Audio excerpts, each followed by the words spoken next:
पूरे भारत द्वादश ज्योतिर्लिंग में ओंकारेश्वर ही ऐसा ज्योतिर्लिंग है जिसके दर्शन के पश्चात कोई महानदी का दर्शन होता है, जिसके तट को छूकर कोई महानदी बह रही है।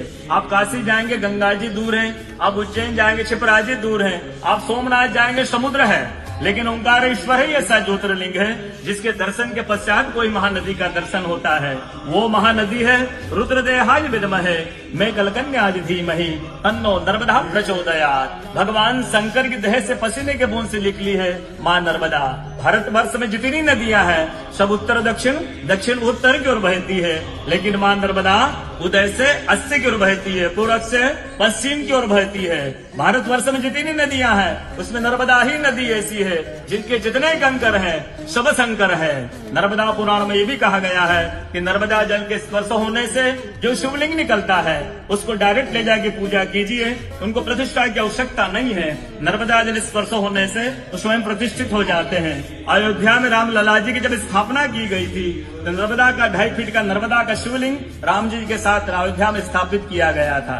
और कहा गया है कि रेवा तटे तबम कुर्यात् मोक्षदायिनी गंगा। कलयुग में आपको तब करना है, नर्मदा किनारे जाइए, और मोक्ष करना है तो गंगा किनारे जाइए। रेवा तटे तबम कुर्यात् मोक्षदायिनी गंगा। तो नर्मदा किनारे एक संत का, तपस्या संत का अनुभव बताता हूँ जो वर्षों से नर्मदा किनारे रहे।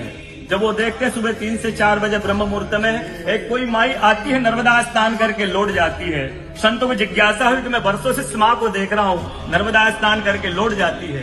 संत ने कहा कि कल मैं माँ से पूछूंगा, स्नान करके लौटेगी। वो माई सुबह 3 से 4 बजे ब्रह्म मुहूर्त में स्नान करके लौट रही थी। संत ने देखा माँ स्नान करके लौट रही है। संत दौड़ते गए माँ को साष्टांग दंडवत प्रणाम करके पूछा, है माँ मैं वर्षों से आपको देख रहा हूँ, अब नर्मदा स्नान करके लौट जाती है, माँ अपना परिचय दीजिए।